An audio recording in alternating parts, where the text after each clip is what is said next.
ہم سب کی طرف سے آپ سب کی خدمت میں سلام پہنچے۔ یہ بابے جن کا میں اکثر ذکر کرتا ہوں اور جن سے آپ کم واقف ہیں، لیکن ان کے نام آپ جانتے ہیں۔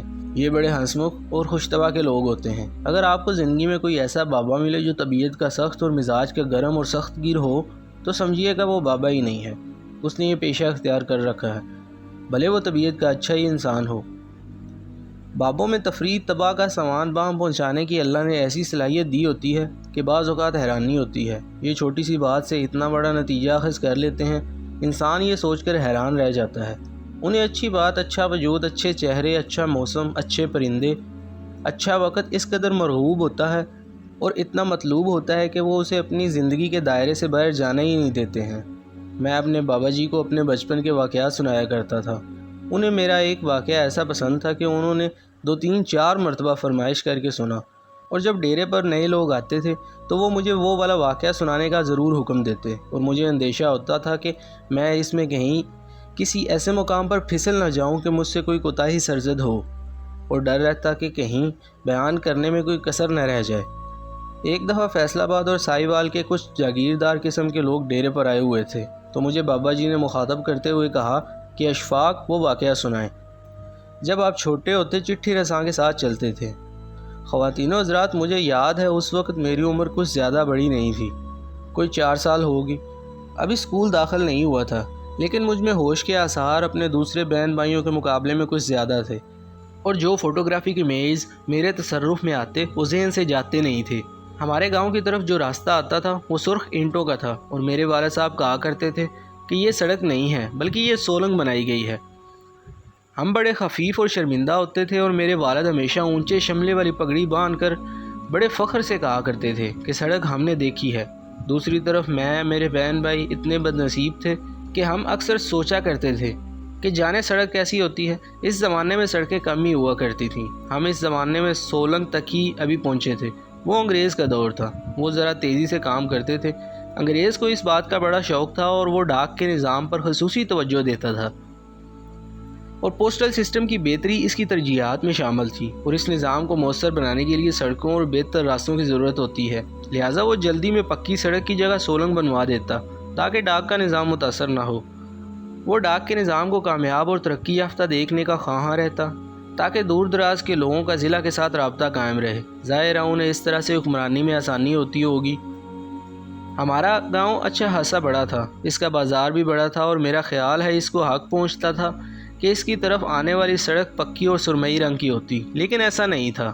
اس سولنگ والی سڑک پر ایک بس ہمارے گاؤں آیا کرتی تھی، ہم اس بس کو لاری کہتے تھے۔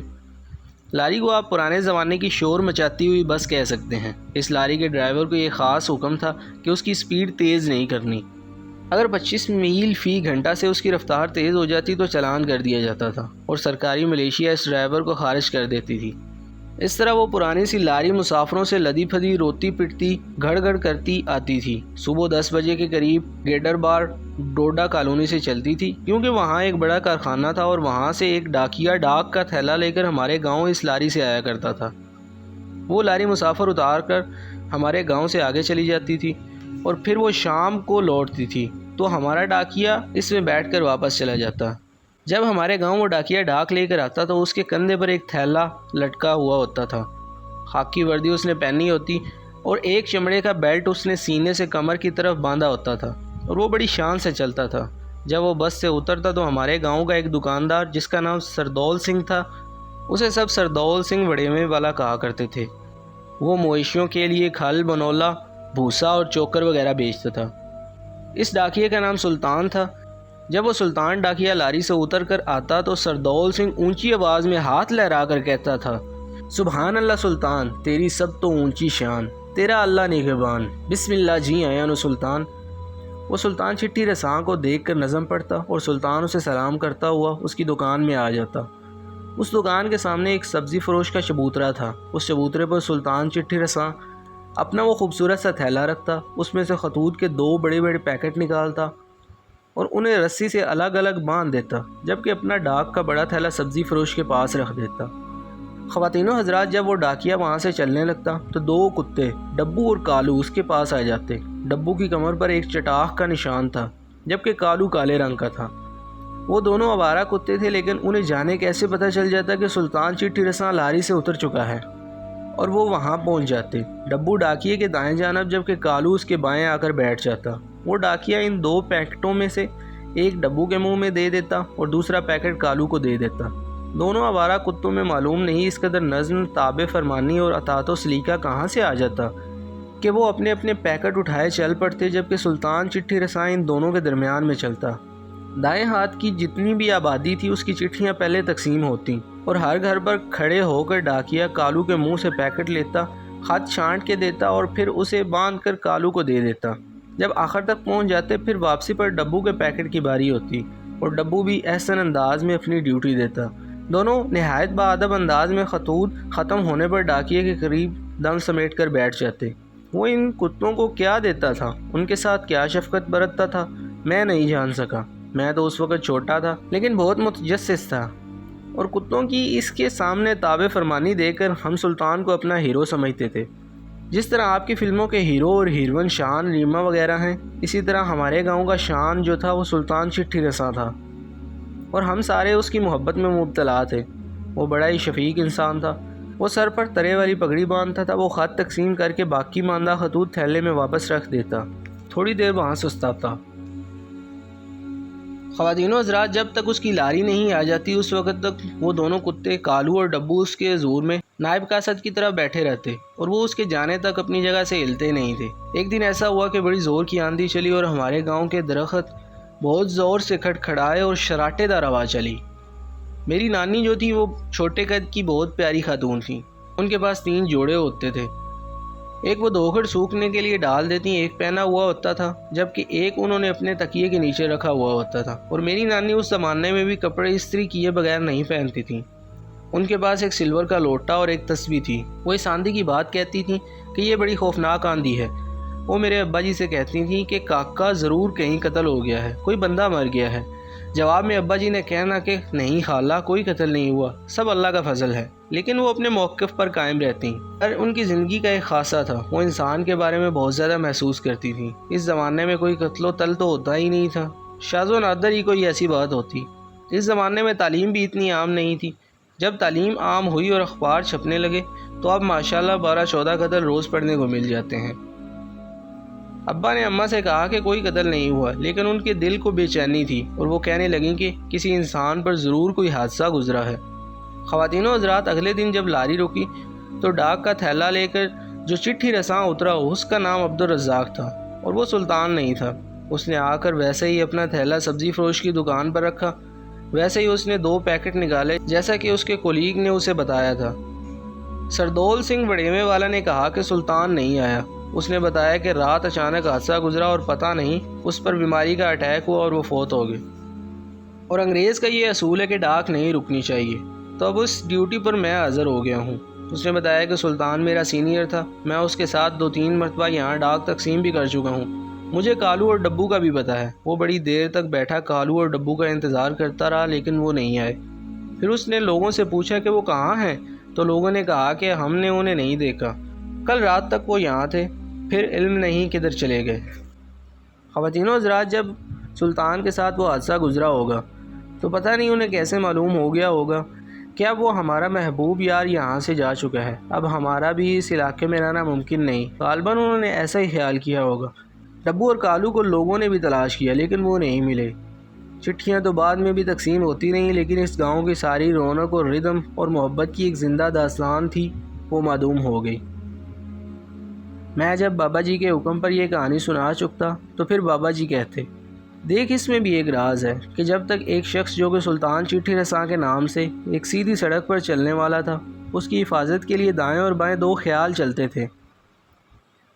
وہ بتاتے کہ دھیان، خیال اور مراقبہ ایک ہی چیز کا نام ہے، اور وہ دھیان جو ہے وہ آپ کی حفاظت کرتا ہے۔ دھیان کالا بھی ہوتا ہے، دھیان سفید بھی ہوتا ہے، یہ چتکبرا بھی ہوتا ہے اور ڈبہ بھی ہوتا ہے۔ لیکن جب ایک آدمی تہیہ کر لیتا ہے اور وہ اونچی آواز میں پکار کر کہتا ہے کہ اہدنا الصراط المستقیم، تو پھر اس کو سیدھا راستہ دکھایا جاتا ہے۔ جو خود اپنی کوشش کرتا رہتا ہے کہ میں سیدھے راستے کو بنا لوں گا یا بنا لوں گی، یا میں اتنا وظیفہ کر کے حقیقی راستے کو ڈھونڈ لوں گی، اور وہ پکار نہیں ہوتی۔ جیسے جہانگیر بادشاہ کے ایوان عدل میں زنجیر کھینچ کر گھنٹی بجائی جاتی تھی، اسی طرح جب تک اللہ کے دربار میں زنجیر کھینچ کر گھنٹی نہیں بجائی جائے گی اور بڑے چاؤ اور مان کے ساتھ نہیں کہا جائے گا کہ دکھا مجھ کو سیدھا راستہ، میں تو اندھا اور بیکار ہوں، میں تو ان پڑھ ہوں، میرے پاس تو کچھ نہیں ہے، اب یہ تیری ذمہ داری ہے کہ مجھے سیدھا راستہ دکھا، اے اللہ میری کمزوریاں تو تجھ پر عیاں ہیں۔ بابا جی کہتے کہ اپنے آپ کو ٹھیک کرنے کی کوشش مت کریں، اپنے آپ کو اس کے حوالے کر دیں۔ آپ نوجوان ہیں، آپ نے گاؤں میں بڈھے بابوں کو دیکھا ہوگا، وہ صبح سویرے کھیس کی بکل مار کے باہر دیوار کے ساتھ لگے بیٹھے ہوتے ہیں، اور جب ان کا پوتا پوتی پاس سے گزرتی ہیں تو جھپٹ کر پکڑ لیتے ہیں اور گود میں بٹھا لیتے ہیں اور کہتے ہیں کہ تیری ماں کو تو کچھ عقل ہی نہیں ہے، شکل دیکھی اپنی، منہ بھی نہیں دھویا، اور وہ اپنے اس کھیس کو تھوک لگا لگا کر اس پوتے یا پوتی کا چہرہ صاف کرتے رہتے ہیں، جس طرح بلی اپنے بلونگڑے کو چاٹ کر خوبصورت بنا دیتی ہے، وہ دادا بھی اپنے پوتے یا پوتی کو خوبصورت بنا دیتا ہے۔ ایسے ہی جب آپ خدا کی حضوری میں یا اس کی جھولی میں چلے جاتے ہیں اور پکار کر کہتے ہیں کہ مجھے آپ ہی عطا کرو، میں تو اس قابل نہیں ہوں، میں اپنی خود صفائی نہیں کر سکتا، تو پھر یقیناً خدا کی خاص توجہ ملتی ہے۔ جب سلطان ایک راستہ اختیار کر کے ایک سیدھی راہ چلتا ہے تو پھر اس کو دونوں طرف سے مدد پہنچتی ہے۔ بابا جی کہتے تھے کہ یہ سلطان نہیں، یہ دھیان ہے، اور یہ دھیان نہیں، یہ مراقبہ ہے، کیونکہ دھیان کے بغیر آپ کچھ نہیں ہیں۔ خود زور لگانے یا اپنے بوٹ کے تسمے پکڑ کر زور سے کھینچنے سے آپ اپنے آپ کو ہوا میں نہیں اٹھا سکتے، اس کے لیے جسم کو ڈھیلا چھوڑنے کی ضرورت ہے۔ کوئی دوسرا آپ کو باہوں میں اٹھا کر اونچا اچھالے گا تو ہی آپ ہوا میں جائیں گے، لیکن اپنا زور لگا کر نہیں۔ اپنا زور اسی قدر ہے کہ جو آپ کو بتا دیا گیا ہے اس کے مطابق آپ پکار کر کہیں گے کہ مجھے تو یہ چیز عطا کی جائے، میں اس عطا کا طلبگار ہوں، تو بات بنے گی۔ ہمارا مسئلہ یہ ہے کہ ہماری چاہتوں میں اور کئی چاہتیں مل جاتی ہیں اور وہ چاہت مان بڑھ جاتی ہے جس کے لیے ہم یا کوئی اور انسان اتنی ساری خواہش لے کر دنیا میں آیا ہے۔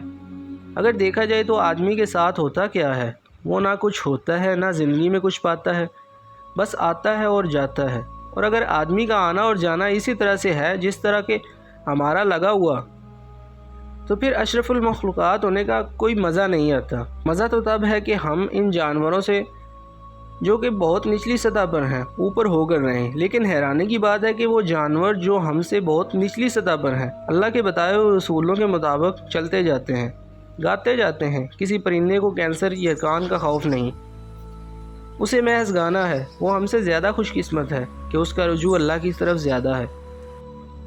میری یہ بڑی تمنا ہے کہ ہم بھی اپنا رجوع اللہ سے کر لیں جس کا ہم نے اللہ سے وعدہ کیا تھا، لیکن ہم ہر معاملے میں ناشکرے ہیں۔